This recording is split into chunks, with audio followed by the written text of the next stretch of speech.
This is June. All right. So yesterday, what did we do yesterday for a good chunk of our class period? Right. Ivy, Wrote in our journals. we wrote sort of in our journals, but on a piece of paper so that we could collect it easily. But we did a little bit of writing. Now, as we start class today, I am going to give each of you, you're going to take one Post-it and pass the stack. Don't put anything on your Post-it yet, though. And they're kind of like the accordion ones. So you'll have to kind of pull them apart. There you go. Take one Post-it. You might have a spare. You all will not. If you have someone absent on your row, you'll have a spare. And now that we have bell work done, I'm gonna kill the color. I know. Y'all know, if it was nice and sunny, we could leave the lights off, but it's a little dark. So what I want us to do is you're gonna take about, do you have one? Okay. You're gonna take about a minute and I want you to write down something that you think makes for good writing. Okay, pick one element, one part. We talked about elements. Yes. You can, it doesn't matter. We're going to use these and come up to the board in a minute to do something with these, but I want you to write down one part of what you think makes good writing. Okay, jot that down. You've got 1 minute, go. And then we're going to work just one thing. And you can kind of explain that one thing a little bit if you want to, or tell why you think it's important. But just identify one part, but you can elaborate on it if you like.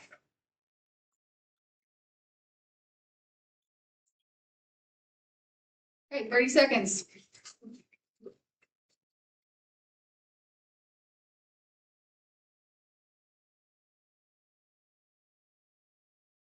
Okay, when our time is up in 20 seconds, what we're going to do, you are going to come up, you're going to tell us what you put on your Post-it, and you're just going to stick it on the board, like on the whiteboard, not on the chart paper, but on the whiteboard, okay?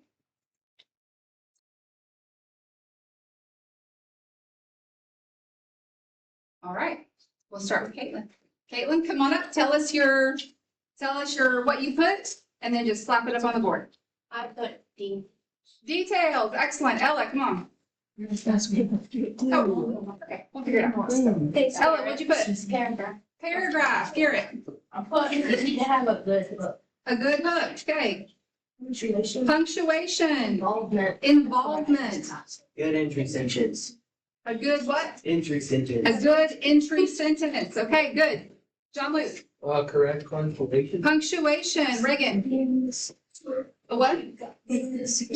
Descriptive, Emma. Punctuation to help show emotion. Punctuation for emotion, I like that. Mine sounds Henley so said long punctuation. now. Atlee. Expression. Expression, Miles doesn't know what we're doing, he just got here. Knox. Good punctuation and expression. Expression and punctuation, Colin. Detail, Description. description, Owen. Description. Okay, Paige. Punctuation, Caleb. A good subject. A good subject, okay. Annie. Style. A what? Dialogue. Dialogue. Sorry, I can't hear. I'm gonna blame this on my 4-year-old who has very strong lungs. Okay, Ivy. Good details. Detail. But not too Fender. much. Expression. Expression. Description and emotion. Description and emotion, good. All right, I love this. This is like a brainstorm explosion of ideas that we've got up here. All right, now, what you need to do is get your journal out, flip to the next open page, whether it's a front page or a back page. Yes, however. What did the first part of our bell ringer say right there, Josh? Make sure you have your journal. It sure does. Go get it.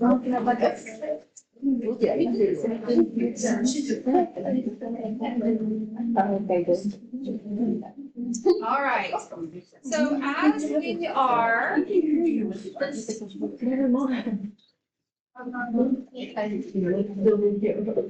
No, I'm kidding. I'm kidding. Okay. As you've got your journal, yes, ma'am. Can I go grab mine? Yes, ma'am. Go get it. Next time, make sure you're paying attention. Bell ringer, that was the first item. Make sure you have your journal. Okay, on your journal, you can turn your journal because our orientation is kind of hamburger, not hot dog. So turn it long ways in your journal so that you can recreate. You're gonna recreate these 6 boxes. Okay? These are what we're going to identify as our pretty main points for good narrative writing in order to have good narrative writing. And so what we're going to do is we're going to now organize your thoughts of what you said was good narrative writing. Okay. Description and emotion. Where would that go?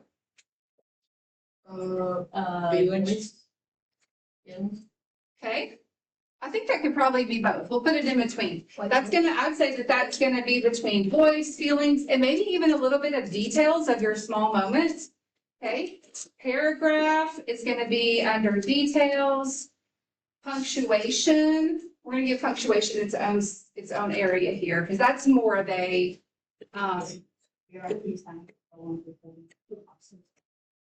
not yet. Let's organize them first, and then we'll kind of condense them to make it a little easier. But for now, go ahead and get your 6 categories written down. Okay, a good subject.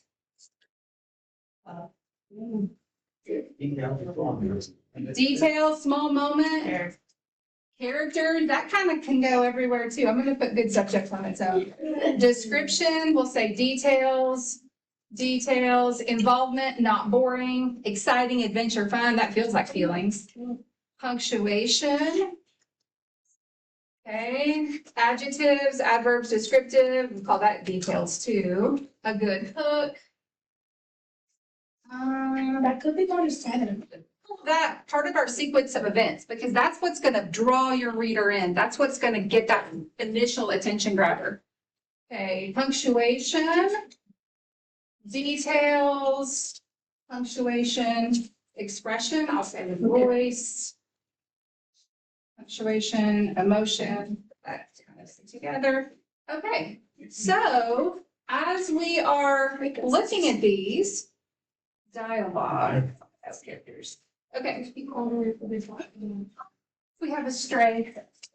Good entry sentence to pull readers in, that good hook. Okay, so when we're talking about our elements of good narrative writing, okay, we're going to have a sequence of events. You don't start at the end of your story.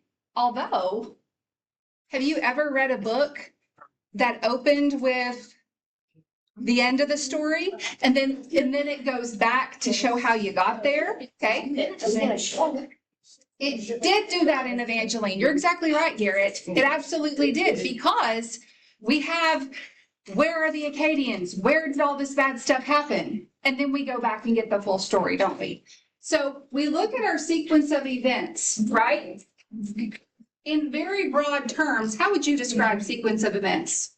You have to have 3 parts: a Beginning. beginning, a middle, and an end. You want to start here? Yes, if I write it on the board, that's gonna be like our condensed version there.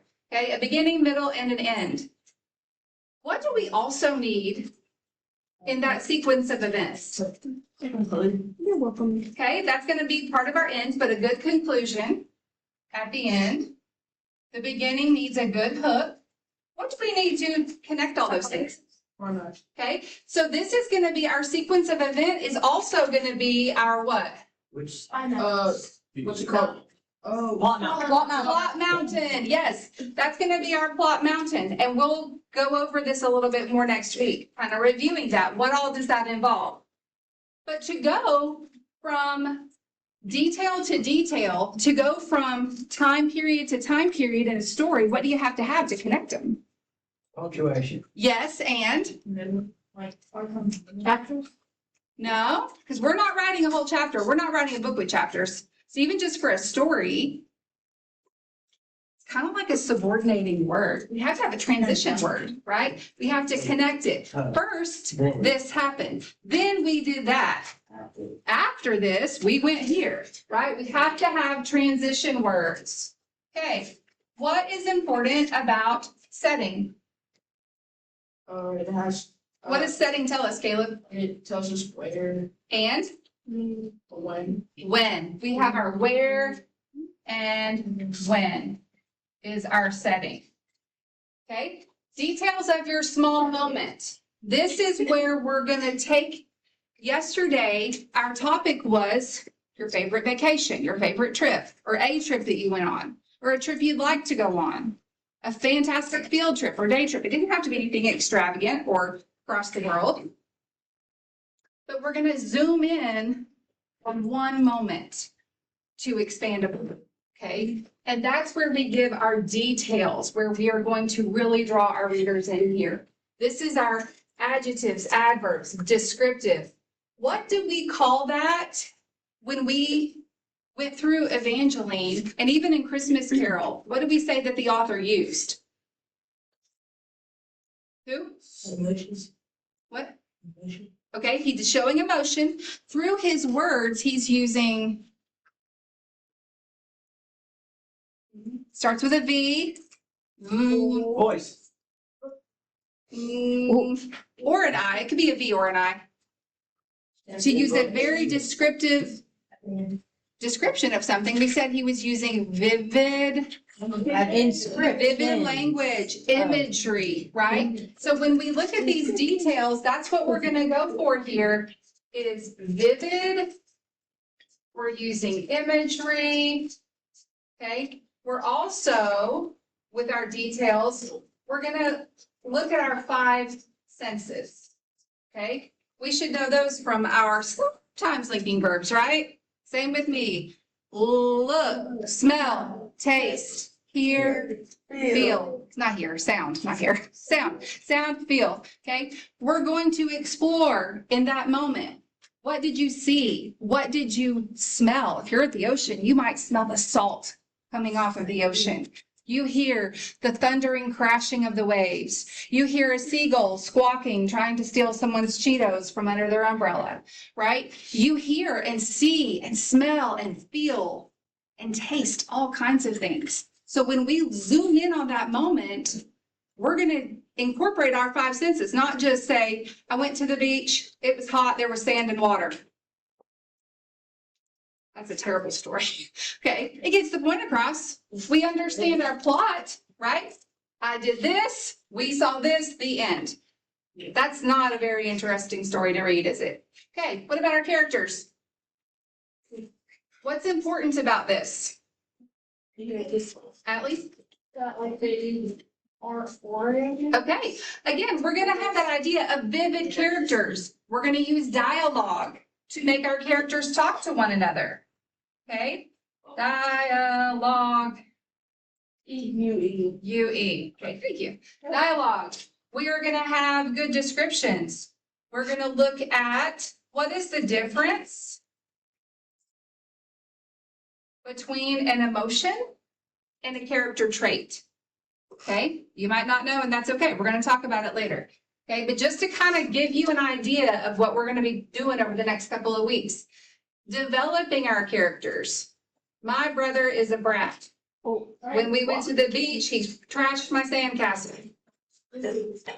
Okay, my brother very stealthily crept up towards my sandcastle and with a sneaky look in his eye, and then he looked right at me and then he smashed it, right? We're developing our characters and making our readers feel a connection of either, I've done that before to my sibling, right? I relate, or how dare he? I can't believe he did that. Where's mom and dad? Right? We're forming a connection with our readers, okay? Our feelings, we're gonna use, it helps describe our setting, our characters, it lends to our voice. Our feelings are kind of like the core of all of that, right? How you approach a story, right? We talked about this as far as perspective. We could all watch the same thing happen, And because of our own experiences, we might have a very different reaction to it across the board, right? Something, and I hate to use the word trigger because I feel like that's overused, but it's also accurate. Somebody